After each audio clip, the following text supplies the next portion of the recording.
then, and it was just quiet. They were sitting there, all 22. No, not yet. Don't be too hasty now, please. I know you want to get on with this morning service, but give me a chance, at least. Morning, welcome. Good to have you with us this morning. To our visitors, good morning to you, and I hope you can enjoy the service this morning. What I thought I'd do is just do a follow-up to one of the services I did about 2 weeks ago.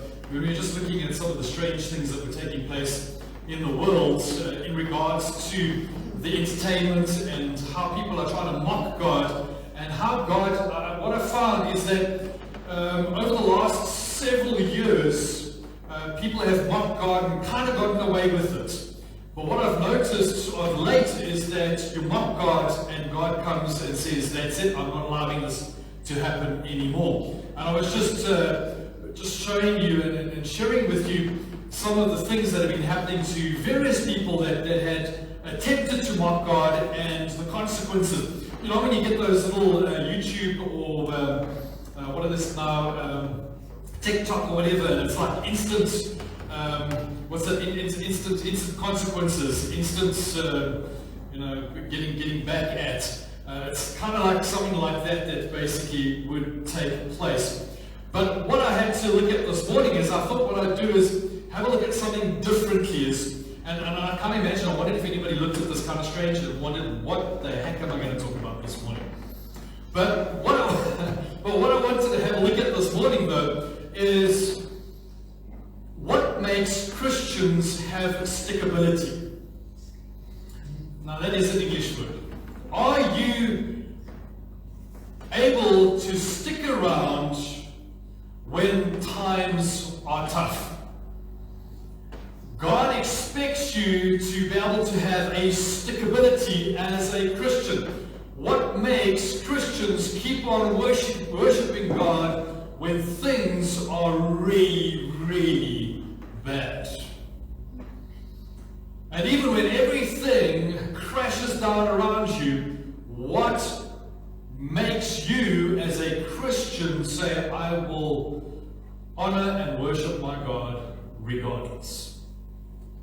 And so what I wanted to do this morning is I wanted to have a look-see at what basically happens to the disciples throughout their lifetime. Now, I'll put it on to the little group, but you should be able to see it relatively. The one side, you'll see all the different colors, is unfortunately what has happened is that throughout history, we don't really have a relatively good idea about what happened to the majority of the disciples. How did they die, basically, is what I'm looking at. And on the other side, I've got at what generally is thought of how they died, but on the other side, we will see that we kind of have an idea that there's different legends that go on in regards to how the disciples died. Now, the one that we know for sure is Judas Iscariot. We know how he died, because that's in the Bible. We know that after he went and said, listen, I'm going to hand Jesus over, he went off and took the money they had received, and he threw it back at the high priest, went off and hung himself. And we know, so that is one of the ways of the way the disciples died. So we know that Judas specifically died in that particular way. We know for sure a couple of disciples how they died. One being Andrew. As you can see, Andrew was crucified, but he was crucified in a very different way. And when I was busy reading up about this, I thought Andrew, this guy was just absolutely incredible. I could just imagine this. Andrew was crucified on a cross, an X-shaped cross. Not on the normal cross like what Jesus was crucified on. He was crucified on an X-shaped cross. In other words, if you look at an X, it goes like this type thing, and the two parts were in the ground, and he was kind of crucified like that. It says, and we know for sure that he died this particular way because it was recorded, it took him 3 days to die in excruciating pain. But you know what he did for those 3 days? He preached the gospel as much as he could. For those 3 days, anybody that walked past, it says that he preached the gospel, and he spoke about Jesus Christ. And apparently, according to legend, is that several came to Jesus Christ. Him being on that cross. Now, I don't know about you, but if you've been crucified, would you preach? Would you carry on preaching the good news about Jesus Christ and that he is the Son of God? Well, let's just go on a little bit longer. Bartholomew, we know that he was beaten to death. He was actually stoned and then crucified. So in other words, what happened is they stoned him and they put his body and they put it on just for summer, just for fun.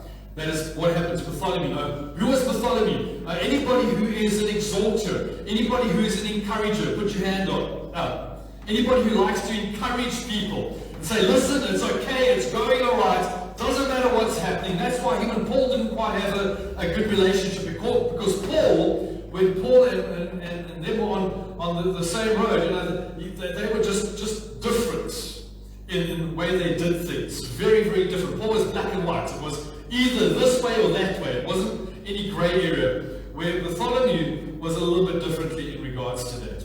James, the son of Alphaeus, well, he was stoned to death. James, the son of Zebedee, we know that he was beheaded.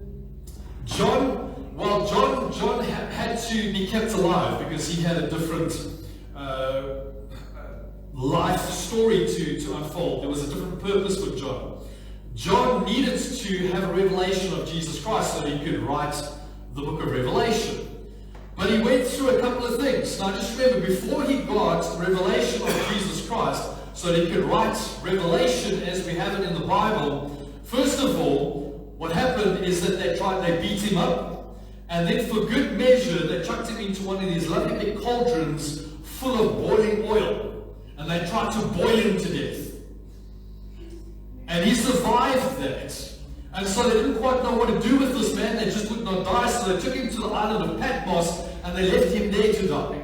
And that is where he got the revelation of Jesus Christ. And that's when he started penning the book of Revelation. And then he died of old age. So regardless of the fact if he died of old age, he still had to go through a stoning and then being boiled and then being discarded in absolute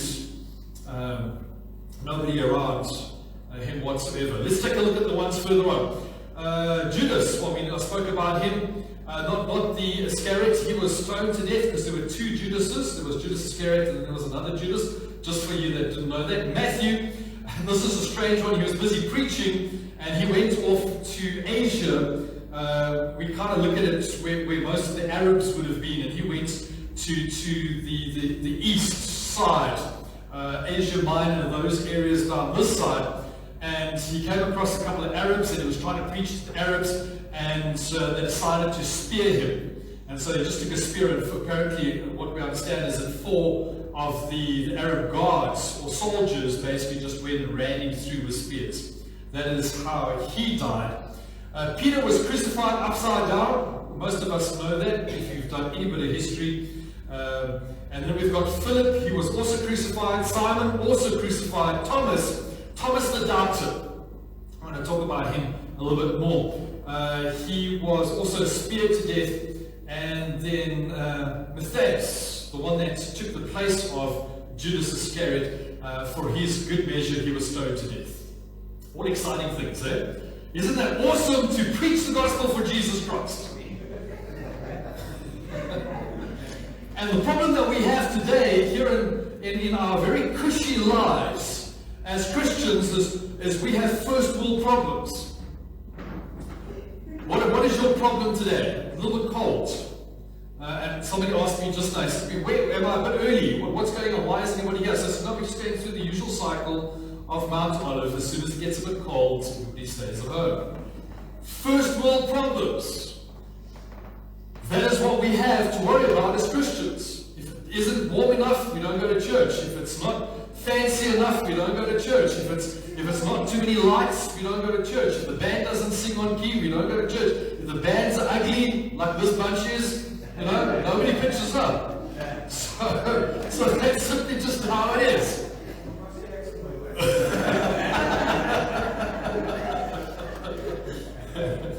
But the thing is, if you have a read up there, it says there was only one reason that a little Jew boy was willing to suffer all the things and terrible persecutions that they went through for Jesus' name. And this was it, is that they knew that Jesus Christ, the Messiah, was the Messiah. I mean, if you look at Thomas, he knew that he knew that he knew after he put his finger into the holes in Jesus' hands and in his feet and put his finger into the side of Jesus, that he knew. But it wasn't always like that. Because you'll find that right up until Christ's arrest in the garden, the disciples who were around him doubted whether Christ was the Messiah. Because this was the perception back then of the Jews, that the Messiah would come to rescue them from the Roman Empire. And so what they were expecting is that this Messiah needed to come out of a princely environment, and he would be the king, and he would be a conquering king, and he would basically conquer everybody and re-establish the Jewish nation. That's what they were looking for. They were looking for a king on a white horse. What they got was a Messiah on a donkey. But what they didn't realize is that in Isaiah and Ezekiel, it had already been prophesied that the Messiah would ride into Jerusalem triumphantly on a donkey. And so they were looking in a different place. They were expecting something else to happen. Isn't that what we are like when we expect something to happen?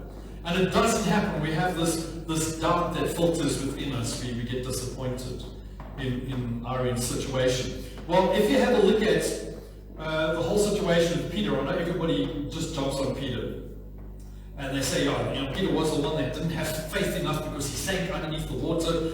Peter was the one that denounced Jesus 3 times. I mean, how terrible of a person you must be, But the problem is this, is that I only know one person who ever walked on water with Jesus. And that was Peter. So even though he failed, he still did it. And so what I want to say to you is that we need to be more like Peter, because regardless of the fact is that even though Peter, listen, I don't know him whatsoever 3 times, he was the only one that followed Jesus through all the trials that Jesus went through. He was the closest. I want to tell you why I believe that was the case. Was the fact that Peter was the only one who had a revelation of Jesus Christ. Remember, when we had a look at this particular thing, Thomas doubted all the way right up until the time that Jesus reappeared to all the disciples when they were waiting for Jesus to be ascended. Thomas doubted the whole way through. Right? All the others, what did they do? Once Jesus was crucified, what did they do? They went back to default setting. What was the default setting? Go fish. That's what they did. They went fishing. Now, I don't know about you, but I've got a little one running around, and she's 10 now, and she's got a lot of friends that play games with her. Her favorite game is Go Fish. I don't know if you've ever played Go Fish. It's the craziest game ever. What you do is you get a couple of cards, and then doesn't matter how many people are playing, and what you do is you got your cards, and you say to them, and you kind of look and say, well, you need to make packs of 3 and 4, and you put them down, right? And the quicker you get through your cards, that's how you win. So what you do is you say to the person, have you got a 4? And then whoever's playing, if they've got a 4, they've got to give you a 4. And so you take a 4 and you quickly make a pack and you put it down. And so that's how it works. But if you say, look, I want a 10, have you got a 10? And everybody goes, I don't have a 10. They go fish, and you've got to go fish. And then you still can play if you've got some of those cards. So it's quite an easy game to play. But the thing is, what I'm trying to get to is that even though it's a fun game, if you don't get any response from the people you're playing with, all you have to do is go fish, and that's exactly what the disciples did. Is that they thought, well, this is it. The ministry has come to end. Jesus is dead. The Messiah is gone. If that's who he says he was, we're going back fishing. The interesting thing is that when Mary is with Jesus in the garden outside the tomb, he says to her, listen, go and tell everybody else, go and tell the disciples that I'm going to meet them in Galilee, and tell Peter. He says, go and tell my disciples and Peter, which is quite interesting. I wonder if Peter would have gone along with the disciples if he hadn't mentioned him specifically. And what does Jesus find them doing? So here we have Jesus telling Mary, listen, go and tell my disciples I'm going to go meet them. do they believe him? Where does Jesus find them? He finds them fishing. But what does he do? He graciously is cooking fish for them at the shore. Go read about it. Go and see what I'm talking about. And when they look back onto the shore, they were saying, who's that? Who's that? And that is when, remember what happens? Who's the first one? The one that's impulsive. He's someone just rips off his outer garment, jumps in the water, swims across, and goes to see Jesus. You see, that is an amazing thing for me, because right up until that stage, everybody is still doubting whether Christ was raised from the dead. And once they realize that this is Jesus Christ raised from the dead, everything changes. You see, my problem today with a lot of Christians is this. We're living life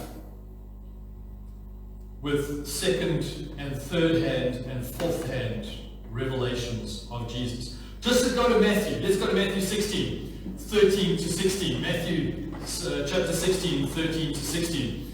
And he says to him, and he asks the disciples, he says, listen, who do men say I am?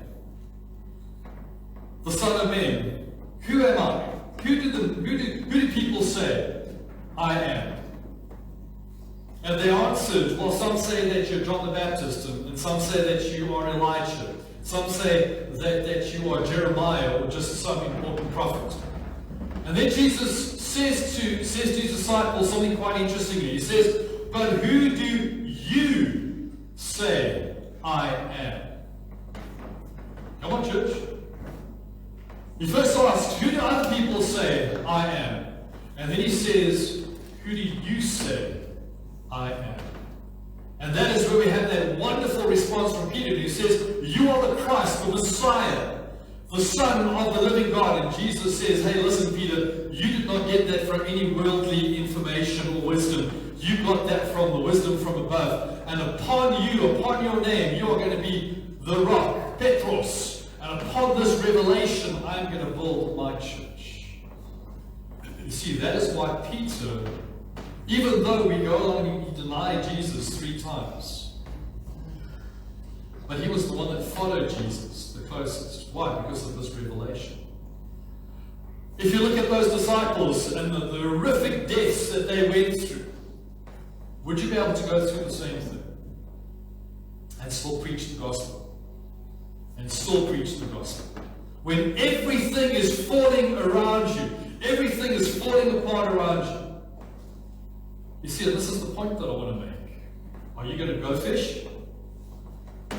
When nobody says, sorry, can't help you, can't do anything for you, can't hand you the cards, things just have to not deal with the way things are, you just go fish, just like the disciples did. In general, modern Christians, as I said, go fish. And there are still so many Christians that live a second, third, and fourth hand religion. You want to live your Christian life through the pastor. We were talking about it at our pastor's fraternal. And I remember they sat around there where Jacques is sitting. And they were coming in kind of new, and we'd been working with them and counseling them and talking to them about Jesus, and they were coming along. And the one morning I decided, listen, what I'm going to do is I'm going to get everybody just to pray for each other. A simple act of prayer, something that we as Christians should be doing naturally for somebody already. We should be praying for each other. And I said, listen, just get up and go to somebody and just go and pray. Go and say, listen, what is your need? Can I pray for that need? Simple. Not crazy. I don't say to you, go out outside and get somebody outside the streets, or let's go to the shopping centre down at Spar and Checkers and let's go and pray for people there. It was just sharing the church. It's supposed to be secure. It was something that wasn't supposed to be really, really difficult. And they left the church because of that. Because they could not pray for their fellow Christian. And I found that kind of strange. What did they do? What are they doing now? They went to default setting. They're not going to church anymore. They went to go fish. And so what I want to ask you today is, where are you in your life? Are you going to default setting? If the times go rough, if times are hard, do you go to default setting? Do you go fish? I want to ask you today, do you have a relationship or do you have a religion?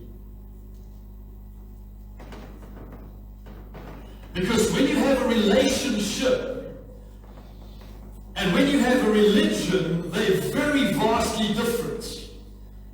A relationship means that you're going to put time and effort in and that you stick with that person regardless. I think marriages, those who are married, you will know how difficult it is. Sometimes when you look at your husband, you think, yes, like why did I even marry them in the first place? And sometimes hubby looks at wife and goes, yeah, man, did I really make the right decision at this stage? Maybe I was just love, love is blind.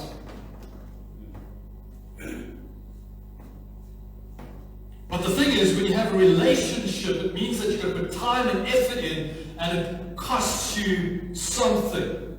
It means that when you are in a relationship, there is a vulnerability with each other. It means that there is a gratitude. It means that you have to be sincere with each other, and there has to be a close bond of trust.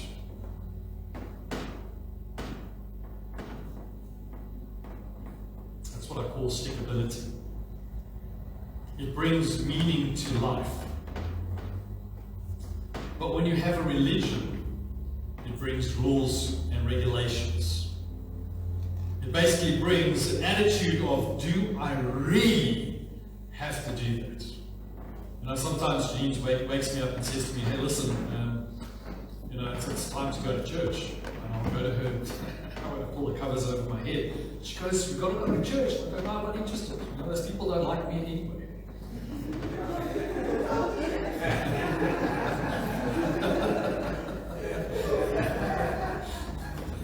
Why must I go? And I think that's the same thing with you. Sometimes you look outside and you go, it's a bit cold. Let me rather stay under the covers. Let's not go to church. Let's not have to put that effort in. But I want to just bring this back, and I think most of you have seen this video before. But I want you to have a look at it anyway. They were sitting there, all 22 of them, and I looked around and I said, now, if we get caught, what will happen to me? They said, oh, you'll get deported in 24 hours and we'll go to prison for 3 years. I said, you're kidding. How many of you have been in prison for your faith? Out of 22, 18 raised their hands. I thought, no way. I looked at them and I said, you 22 people, how many people do you oversee? Because they were all of these small group leaders, underground church leaders in the Nunnan province. I said, how many, if you counted all the people under your jurisdiction, how many would it be? They counted them up, and they said, a little over 20 million. I said, what? See, we forget there's 1.3 billion people in China. This is crazy. Well, I had 15 Bibles and I passed them out. Obviously 7 didn't get them. And I said, let's turn to 2 Peter chapter 1 and we're going to read it. And just then one lady handed hers to somebody next to her. And I thought, interesting. Well, we turned there anyway, and as we started reading it, I understood why she gave it away. She had memorized the whole thing. She just recited the whole chapter. When it was done, I went over to her at a break and I said, you recited the whole chapter? She says, oh yes, I've memorized many chapters. I said, where did you memorize the chapters? She said, in prison. Did you have much time in prison? So I said, but don't they confiscate the Bible? She said, yes. So people bring in scriptures written on pieces of paper, and they bring it in. So I said, but then if they find that piece of paper on you, won't they confiscate that? She said, oh yes, that's why you memorize it as fast as you can. Because even though they can take the paper away, they can't take what's hidden in your heart. Oh, wow. Well, after 3 days, you fall in love with these people. And when it was done, I said, how can I pray for you? I'm going to go back to America. You guys have been just so wonderful. How can I pray for you?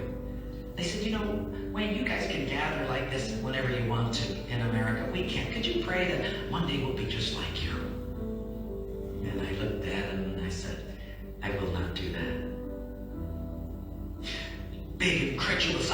looked at me and I said, why? I said, because you guys rode a train for 13 hours to get here. In my country, if you've got to drive more than an hour, people don't come. You sat on a wooden floor for 3 days.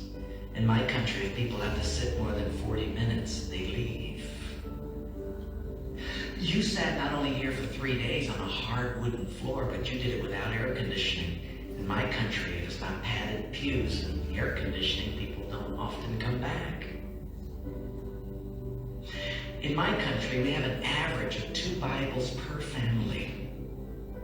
We don't read any of them.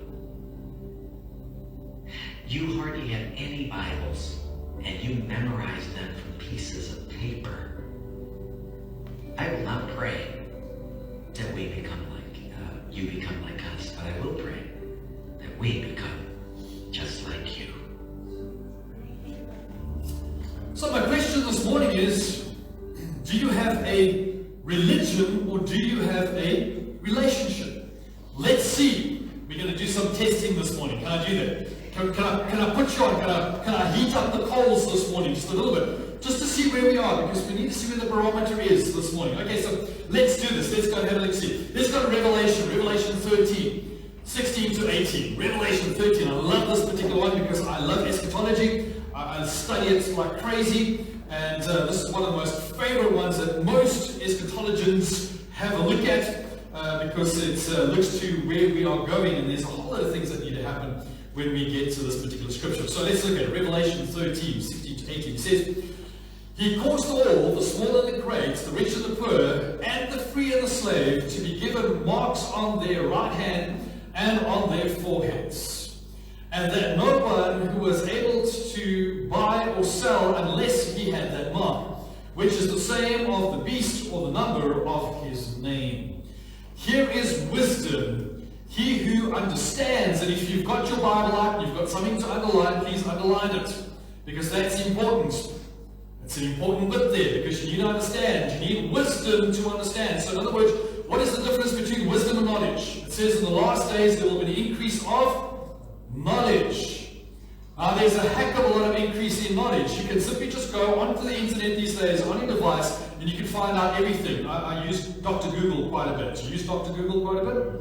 Okay, Dr. Google is quite good, alright? But unfortunately you can get a bit paranoid because sometimes the stuff that Dr. Google tells you there is quite scary. But anyway, in the meantime you just got a headache and they want to chop your head off for remedies. But anyway, it says, here is wisdom. So what you've got to do is you've got to take knowledge, you've got to accumulate knowledge, so you've got to have a vast variety of knowledge, and then what you do is you take that knowledge, and wisdom is how you apply that knowledge.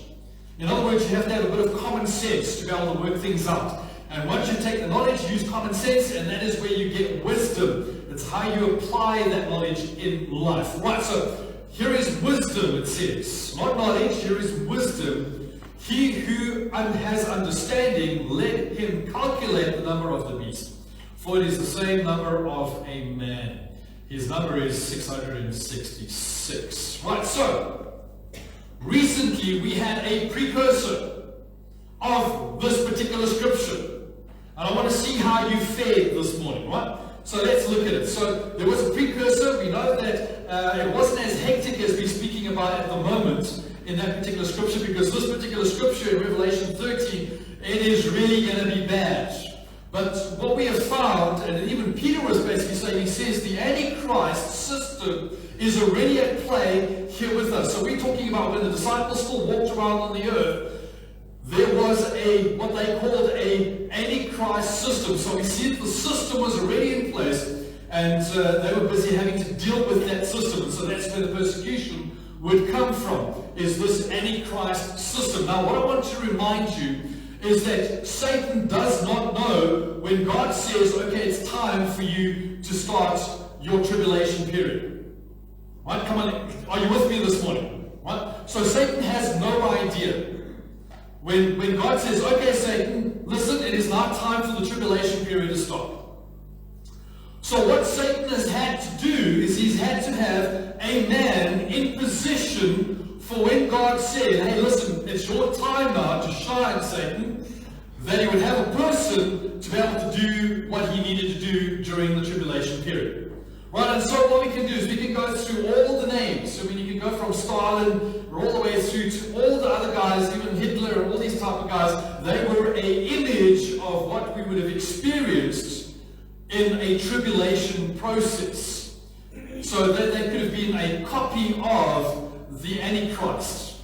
But we know one of the things that happened is that they all faltered and failed. Why? Because it was not Satan's time as yet. And so throughout the ages, Satan has had to have somebody in the wings just in case God said, okay, Satan, it's time for us to wrap up this whole story. Alright? And so what we see throughout history, we see a shadow of what is going to be taking place, a precursor, as I said, of what is going to take place during the tribulation process, during the tribulation period. And so, as I said, we had a precursor that said it's not going to be, it wasn't as bad as Revelation 13. Some countries had it a little bit more difficult than others. Some countries had more restrictions than others. But if you did not get the jab or did not go and put a mask on, you were not able to get into a shopping center. You were not able to go to work. You were not able to travel around. They kept you restrained. And so we had a bit of an idea now, looking hindsight, of what it's going to be like when Satan basically steps up and says, okay, listen, this is all going to be put in place, as we read there now. Alright? So it wasn't as bad as what we're speaking about, but it gave us an idea of how it's going to be.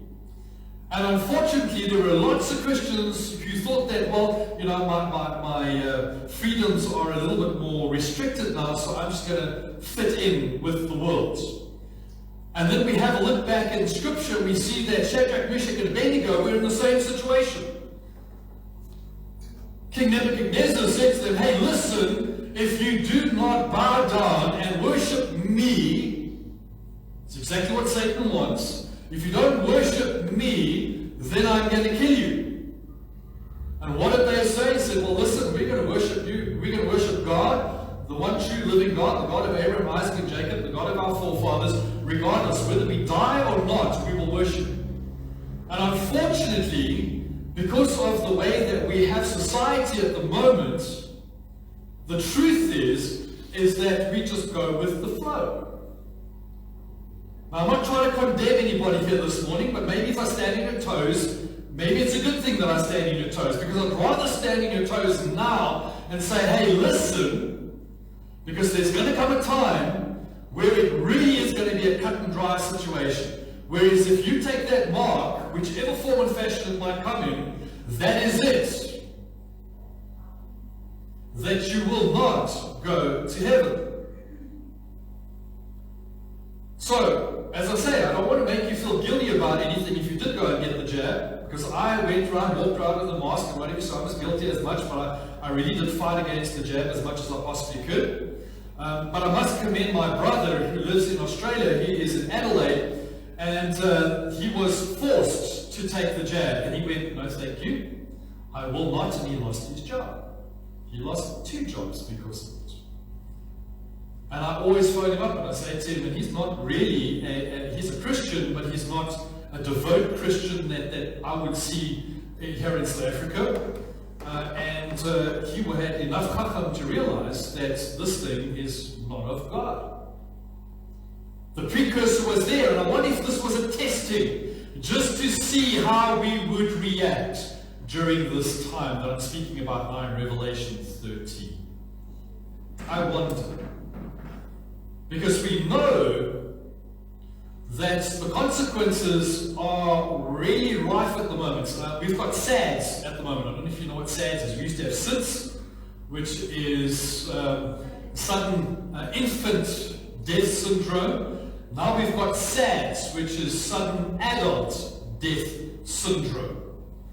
We have got loads and loads of people who are just dropping over dead. Just like that. One moment they're healthy as anything, the next moment, boom, they're dead. We've seen movie stars just kill over and die. We've seen sports stars on the field just have heart attacks. Not supposed to have heart attacks. We've got the undertakers looking at people who are embalmers, and they're going, there's something really strange going on in a lot of people's bodies at the moment. But I don't want to get into that at this stage. But there is a situation that is coming, and I'm wondering how many Christians are going to be able to make the cut. Because unfortunately, we have had very cushy lives, particularly here in South Africa. Come on, am I speaking to you, or am I speaking to the pews at the moment? Alright? Let it just sink in just for a little bit. Round 2 is on its way. And we're all talking about Jesus Christ coming soon. Right? Isn't that what we say? Jesus Christ is coming soon. Everybody's going, Maranatha, the Lord, Jesus come. But we don't realize what we're actually saying when we say that. What we're saying is that the Antichrist must come too. Because if Jesus Christ is coming soon, then the Antichrist is coming soon too. You cannot have one without the other. Come on, church. Are we on the same page this morning? I know you've gotten very quiet at this point, right? But we need to talk about these things, because I'd rather have you succeed this next round than really have a blasting at you because you did not succeed the first round. Because this next round that we're having is going to be a rather interesting one. I want you to take a look at this next video clip. The members of the Science and Security Board moved the hands of the doomsday clock forward, largely, though not exclusively, because of the mounting dangers in the war in Ukraine. We moved the clock forward the closest it has ever been to midnight. It is now 90 seconds to midnight. Now you may know what that's going on about. A lot of the stuff that we're talking about, you can do your own research. Just go Google Doomsday Clock and you can go through the history of it. This was specifically on the 24th of January this year that they decided Doomsday Clock is basically the world looking at the world scenario and saying how close is it to the end times. It's not Christians doing it, it is the world, it's the secular world looking at it. And the secular world says that it is 90 seconds before midnight. I think we need to, as Christians, start looking at what the hell's going on around us. Because if the world is thinking it's coming close to end times, we should be looking at it as well. Right, so that was an interesting one. Have you heard of the CBDC? Yeah. Have you heard of CBDC? Some of you are going, yeah, some of you are going, what? Listen, this is really interesting. What happened in first round when we went through COVID, although there were restrictions and everything, the only place that had a monetary restriction on its people was Canada. It's where the farmers in Canada rose up against this whole nonsense of COVID, and they said, listen, we're not going to deal with this anymore. We are going to put pressure on the government to bring this whole lot of nonsense to an end. And they rose up and they started rioting and started doing marches and all sorts of stuff. The government, with Trudeau, said, listen, what I'm going to do is I've got nothing to grab them by the short and curlies with, bluntly. And he said, listen, what I'm going to do is I'm going to close their bank accounts. And once they started closing bank accounts, then it really got real. Then it started looking like what we have in Revelation 13. It says where you literally cannot buy or sell because your bank account now has been closed. And what they did is they thought, well, let's look at what happened in Canada, and this is quite a cool idea. Remember, we've been talking about a one world order. Everybody knows that, and everybody's saying, oh, that's conspiracy theory. Well, what comes with a one world order is a one world currency. Have you just heard recently that Silicon Valley's banks have crashed? Anybody know about that? Please, for heaven's sake, start climbing out of that rock that you're under and find out what the hell is going on in the world, because we are really seriously in trouble. Can I be blunt with you this morning? If you don't know what I'm talking about this morning, you're in some serious trouble, because you need to know what is happening. And what is happening here is the CBDC. It's the central bank digital currency. Central bank digital currency. And just by the way, it has been instituted here in South Africa. Guess what? We were all worrying about the 20th of March. What was happening on the 20th of March? EFF decided they were going to do a shutdown and they were going to cause commotion. But what we discovered is that we were one of 4 other African countries that had riots on that exact same day. And when you did a little bit more investigation, what we found is that the CBDC was instituted during that. And so what we've found, if you've ever figured out the government of the world, is that they will distract you with this and they will chaps you over here and do something else. And so, what is this CBDC? It's just another name for the one world currency. Take a look at this video. I need to talk to you about Pay Shop Shop, the centralized digital currency that is going to be in South Africa. It's going to be called Pay Shop Shop. Why is this such a big deal? They're trying to remove cash. You use your cell phone number to send money and you don't ever have cash. No one has cash. Some of you might be saying, oh, this is great. They're modernizing. Not great. The system gives the government and the banks far too much power. The first problem is the social credit system, where if you don't behave the way that they want you to behave, they just stop you from transacting. Then they give rewards to people who rat out other people. And because it's a digital currency that's come out of nothing, they can just make more of it on the fly. Whenever they want. This immediately decreases the value of your money. For example, you go to the shop to buy groceries, but you can't because you were speaking badly about the government earlier and they heard it through your phone. So you think that is really a conspiracy theory now? Austin, you're really pushing the boundaries here. Listen, they're doing it in China already. In other words, what happens is if you had a burger and you've gone out to McDonald's and you decide that you want to go to Chick-fil-A, say for instance, and you pitch up a Chick-fil-A and you order and you come to pay, because you had the burger at McDonald's yesterday, your carbon footprint has now gone up because you know everything is about global warming and global change and nonsense and nonsense and nonsense. And so what happens is they say to you, listen, sorry, you can't order this. You want to go on a trip down to Cape Town or Durban, whatever the case is, and you go and buy yourself a plane ticket, and they go, sorry, you can't buy a plane ticket. Why? Because you're putting too much petrol into your car.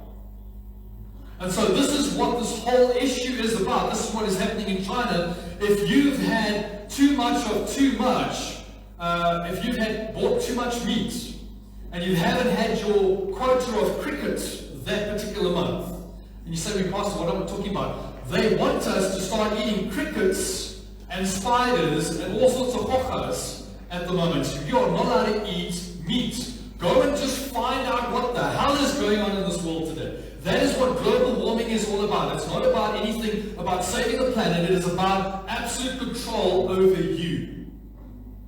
That is where they are. They found that there is a little bit of power in what they did in round 1 3 years ago, and they loved it. Because everybody went, oh, okay, it's for my health. But what they didn't tell you is that they were actually planning on reducing the population to 500 million. How many are we on the planet at the moment? We're just going over 8 billion.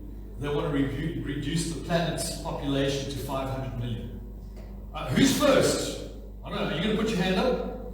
But you see, we as the common folk don't know what the hell is going on, and we just get overridden all the time. And unfortunately, it takes Kippy like me to have to come and say this to you, and I look like the fun in the Valhalla because I bring you the bad news. But that's not the case. What I'd rather have you to be is aware of what is going on at the moment. So the CBDC is really coming into the whole thing. And as you can see, the chickens out there, they're eating us. No, they're not.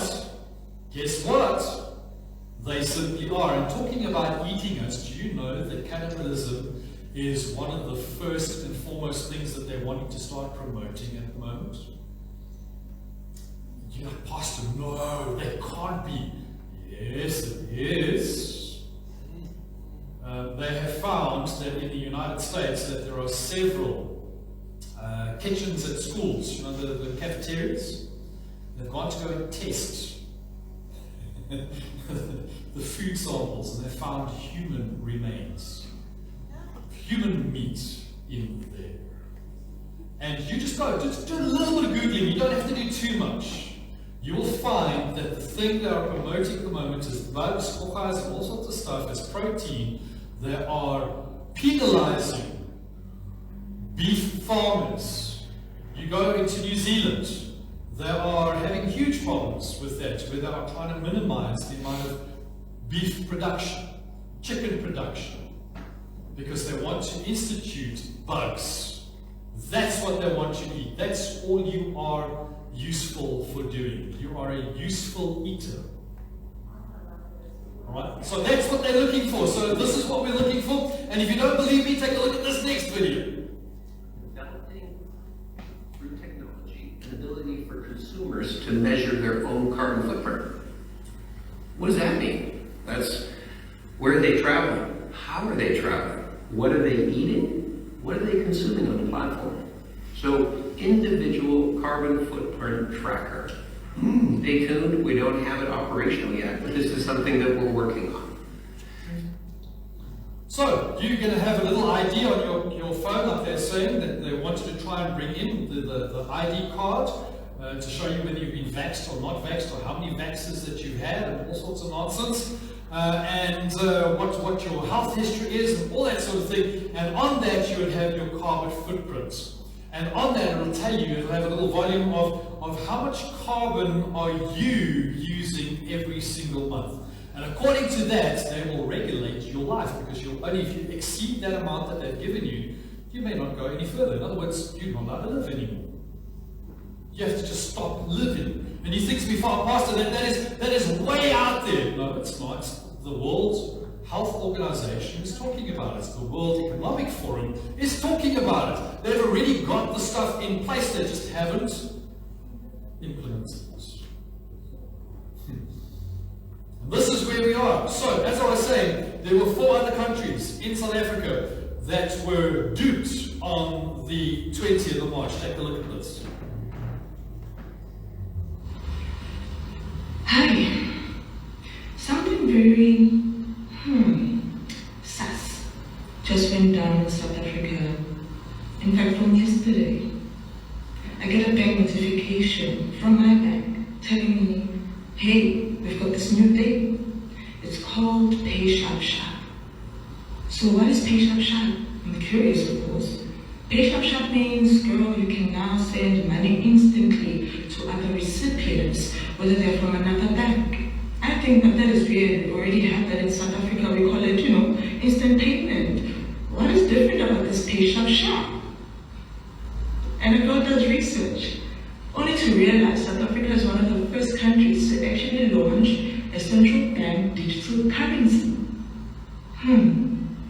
Now I'm wondering, okay, I don't have a TV, I hardly listen to radio. Let's see what other children think of this interesting development. I go on social media, I go on YouTube, and I even go to news websites. Everybody is only talking about Julius Malema and his national shutdown. The one lonesome clip I find about this thing. The spokesperson, it's of a French private sector company explaining this Pay Sharp Sharp. But now, if you really think about what a central banking digital currency is, it's run by the central bank of the country, the state. Which means, Gobundwane, our Minister of Finance, or someone, should have had a proper presser and explained to South African citizens what exactly our central bank is launching, how it affects us, how it affects us in our money. But instead they've got some Ripple company from France or something, being the one that are doing the press run to kind of explain this thing, and they're not doing a good job of it either. Well, once South Africans get over this national shutdown thing happening, they're in for a very interesting time. Well, you have Pastor Mal coming to tell you about it. Right? But there's not much information about it. The only reason why I know about this is because of what is coming out of the United States and what is coming out of the UK, because they also are implementing exactly the same thing. Australia is implementing the same thing. New Zealand is implementing the same thing. And I'm starting to go, why? And then I remember eschatology. We have to have one world currency. So how are they going to do it? This is it. So, now remember, one of the interesting things is that if you don't know about this information, when round 2 happens, you are going to be chewed up and spat out. I don't want you to be chewed up and spat out. I want you to know what the heck is going on in life. I want you to be able to tell people about this. I want you to say, hey, listen, don't have to fret about it. Don't have to stress about it. Listen, this is what's coming. We need to start preparing for it. Because if you don't prepare for anything, that is when panic stations happen. But when you prepare for it, that is when you know how to deal with things. You don't have to react regarding it. You just simply have to work your way through it. Now, also one of the things that I want to remind you is that South Africa is a goat nation. What do I mean? As South Africa, we do not support Israel whatsoever. And so we will do everything that we possibly can to be against Israel. And we know that Scripture says that if you do not support Israel, you are not a sheep nation, you are a goat nation. And you know that there is going to come a time when there is a harvest that's going to take place, and the sheep and the goat are going to be divided. The sheep are going to go one way, the goats are going to go another way. It's a simple fact. How do I know that? Well, this is the interesting thing. Do you know about BRICS? Anybody know about BRICS? Come guys, know about BRICS? We are a part of BRICS. We are not a part, yes, we're kind of a part of the Commonwealth, but we've aligned ourselves with BRICS. And what is BRICS? Well, BRICS is the nations, let me just get them, as Brazil, China, India, and Russia. And so what it was is that BRICS, and it was actually BRIC first, and then the S actually is us, as South Africa. And we joined BRICS in 2010 under Zuma. And so we are now a part of that. I don't know if you also know that we are also going to be the ones that are going to be hosting the BRICS conference. The annual conference is going to be done here in South Africa. It is going to take place between the 22nd and 24th of August, so that's coming up very soon, and you'll see a whole lot of things happening. Do you know that all of a sudden our Defence Force has had a huge amount of injection of finances, literally within the last 2 weeks?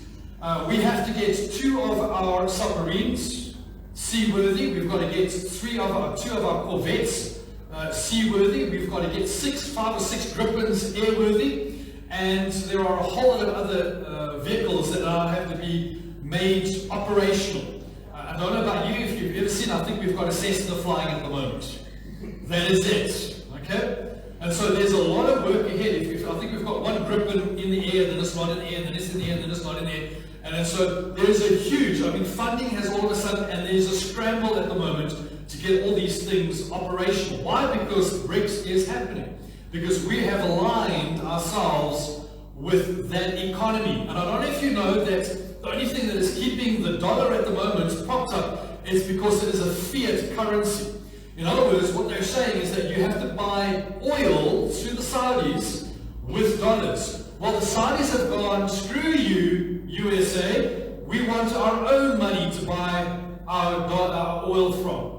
And so what we're seeing is that the dollar is in a serious amount of trouble, and the US is busy trying to jump through hoops and all sorts of stuff, and literally the whole of this side of the East, which we're a part of BRICS, is saying, listen, we don't want anything to do with you guys. We don't want anything to do with the Europeans. We don't want anything to do with whatever you have got to offer. And unfortunately, what is happening is that we've got this BRICS table standing up and saying, this is how we want things done, and the United States isn't even sitting at that table, and they're in some serious trouble.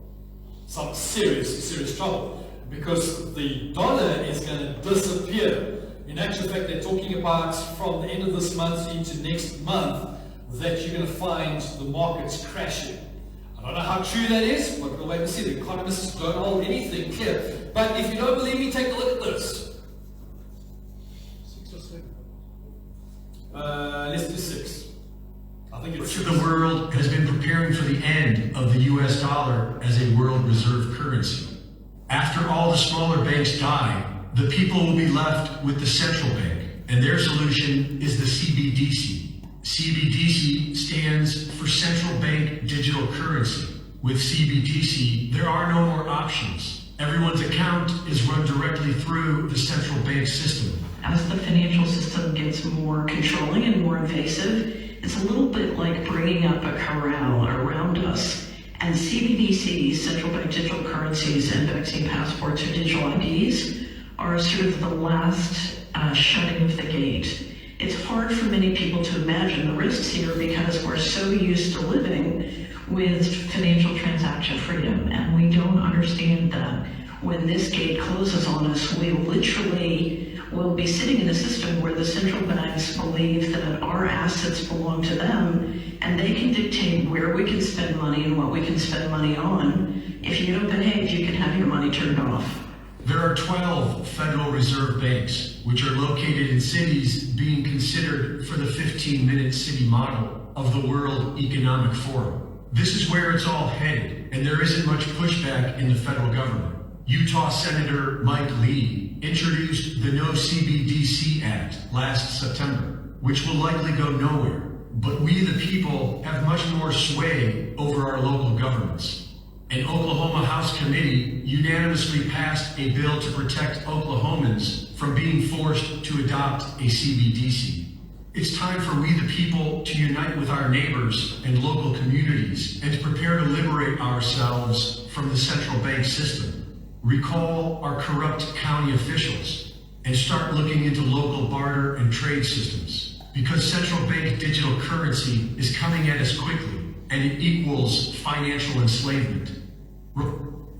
So, Klaus Schwab of the World Economic Forum says that you will have nothing and be happy. That's his major statement. Right? Klaus Schwab. If you don't know about who Klaus Schwab is, go and Google his name, you go and find out who he is, and the World Economic Forum. And it's interesting what they want to do, as you heard there, it's a 15-minute village. So if you go and you at your house and you drive 15 minutes, that is the area that you are going to be restricted to. If you want to go outside that area, you have to get permission. So think about it. How far is 15 minutes from your house? Right? You're only allowed to go within that range.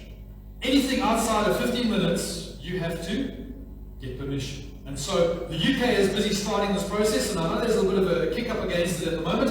And besides the fact that it's happening in the UK, they are now putting a cap on your retirement fund. They're putting a cap on what you are allowed to save. In other words, just like our who's on MTN? I don't know if Vodacom is doing the same thing, or Celsius is doing the same thing. They say that you have got minutes to talk on, and you've got data and everything, and it will lapse in 31 days. Is that how it works? I know MTN works the same way. So in other words, it doesn't matter how much money you've paid. If you don't use it, you lose it. That's exactly what's going to happen to your salary. If you don't use it, well, I think most of us don't have a problem with that anyway at this point. But if you don't use it, you lose your salary. And if you get to a point where you've saved too much, they will say to you, if you don't use that money that you've saved in surplus, you will also lose it. This is what is coming. And people go, that can't be. You see, the problem is we're in a place where we are so volatile at the moment within ourselves. All we want to do is live our little lives in peace and harmony and let everybody do whatever they need to do out there. And what we have is we've got a situation where we're going to find ourselves in a load of problems. Listen to the next video.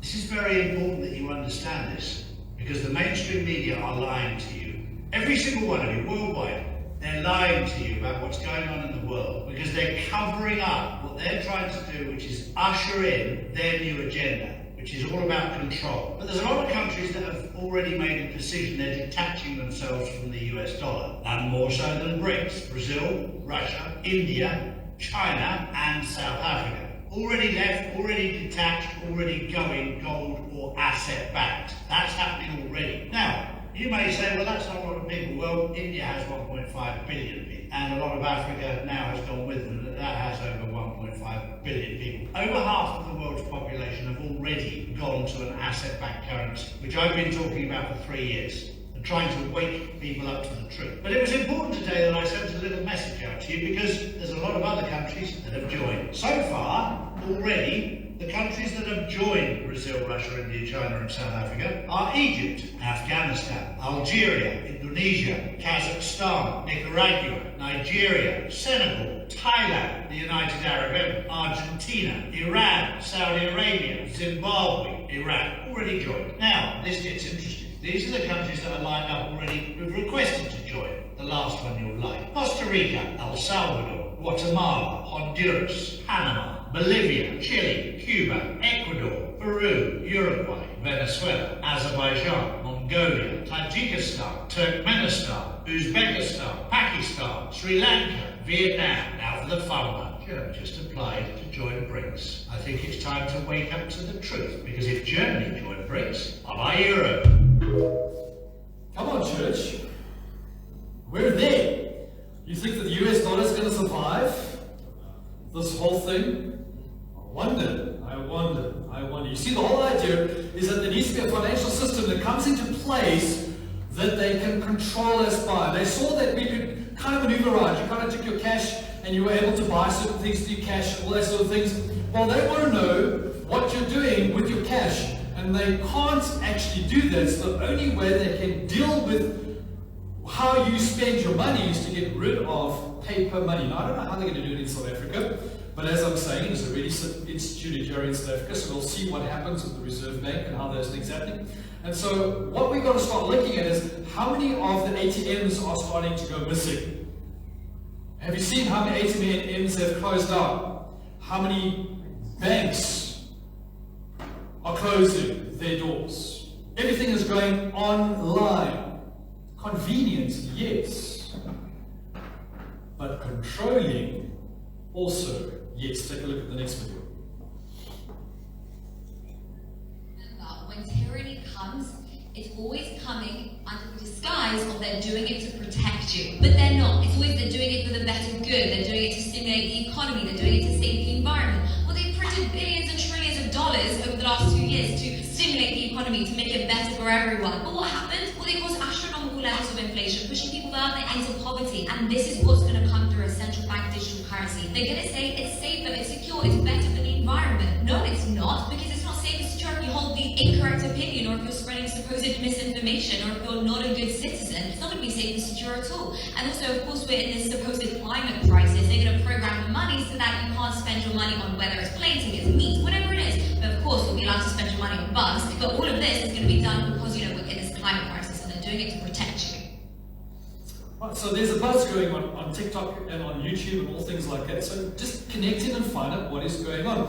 And so how are we supposed to do it? Well, just like what they did in the first round, there is a second round of pandemics on their way. We know already. Bill Gates has already said what he's going to do. I think it was in 2015 they were talking about what they were going to do with the pandemic. And if you go back to that slide, you'll be able to see that played out very nicely in 2020, exactly how they said it was going to do. And so we already know that the next pandemic is on its way. What they're going to use? Well, they're going to use a gain-of-function weaponized H5N1 virus. Now, you might ask me, what the hell is that? Well, it's the avian flu.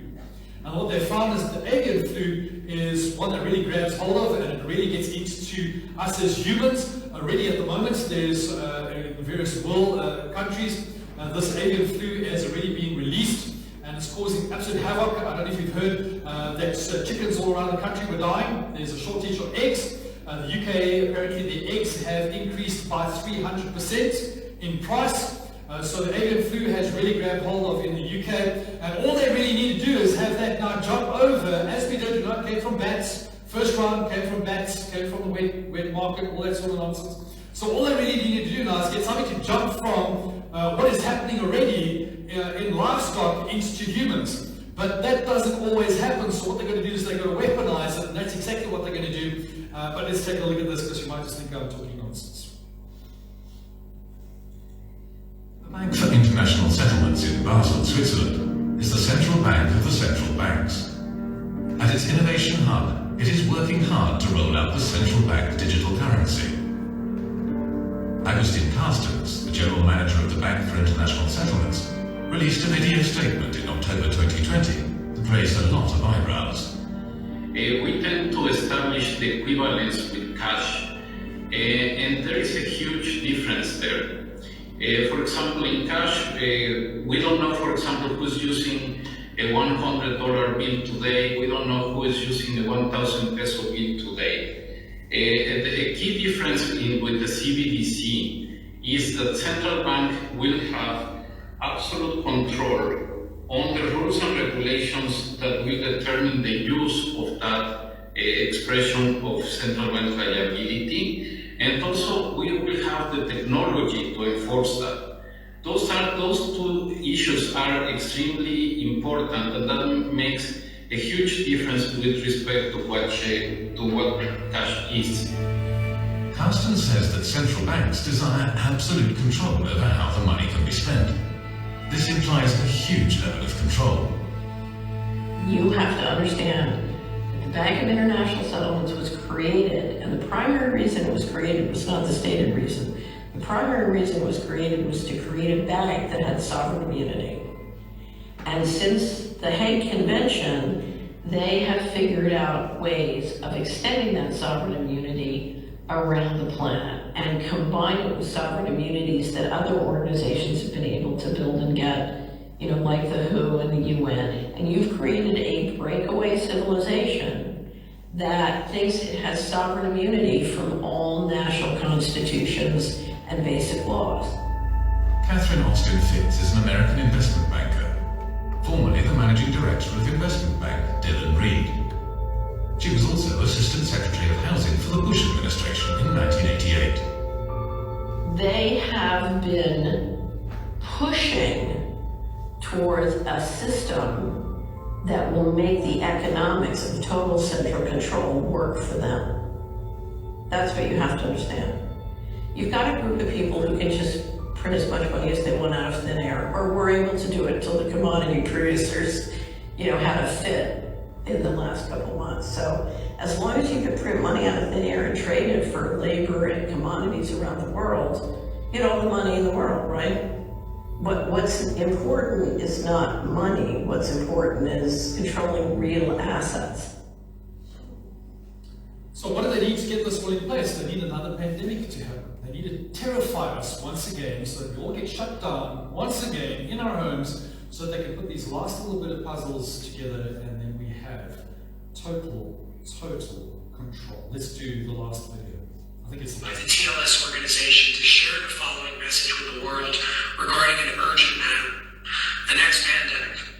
Before I share this message, I would just like to reiterate that none of what you are about to hear is intended to instill fear in anyone. Rather, to give you all the heads up of what may be coming, and most importantly, what we can do to stop it. The intention of TLS choosing to share the following message with the world is to expose a plan before it happens, in order to make the individuals behind this sinister agenda think twice before they do what they are about to do. Most importantly, if this video is shared with the world and seen by the masses, our premature awareness of their plans will likely stop them from being able to move forward. The message goes as follows. The avian flu, otherwise known as H5N1, is here and is just about to start spreading like a wildfire. Dr. Kawako is the head of the gain-of-function research for this specific microorganism to weaponize it and use it against human beings. For those of you who don't yet know what gain-of-function research is, it is defined as medical research that genetically alters an organism in a way that may enhance the biological functions of gene products. This may include an altered pathogenesis, transmissibility, or host range, such as the type of hosts that a microorganism can infect. In other words, gain-of-function research turns a non-lethal microorganism into one that is dangerous and can kill its host. It's a weapon. The lethal version of the avian flu has already been intentionally released into the wild as a test, and is impacting animals such as birds, bears, skunks, raccoons, and even dolphins, to name a few. The next step will be to spread it to human beings. The goal is to create another pandemic, only this one is intended to make the last one look like child's play. TLS is currently working on a plan to try and stop this, and part of their plan is to shut down some of the labs that plan to release this to the human race. Another part of their plan is this very video, with the hopes that it will be shared and seen by millions. By the way, the labs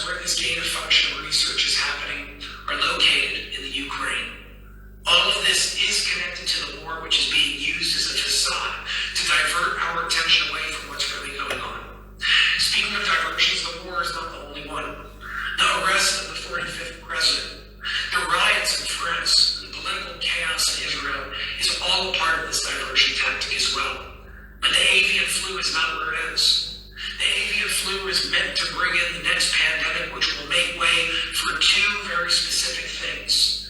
Number one, global economic collapse, which will lead to the banks collapsing internationally, not just in the United States and America, and thus bringing digital money, digital currency, for more power and control over the masses. And number two, a global health emergency, which will give them a reason to bring in the need for digital passports, which world leaders already signed a declaration on back in 2020. That's right, it was quite a long clip, so I kind of shortened it up. So 2020, this is all being sorted out for us. We all know that these things are in. And if you're thinking about Ukraine war, there are 10 or 11 of these, what do they call them, labs. That's where the Hunter Biden, and where Biden got himself involved, that's where they're making their most money. And that whole story that was going on, that's being shoved underneath the carpet at the moment. I don't know if you know anything about that, but that's why the war in Ukraine was started in the first place, is to basically be a smokescreen. And these are the type of things that we've got to start looking at. So when they say, "Woo-ha, look here," we've got to look somewhere else, because we'll dig a little bit deeper and find out exactly what is going on. So my question here this morning is that are you going to be like Joshua? When God said to him, "Hey, listen, I will never leave you.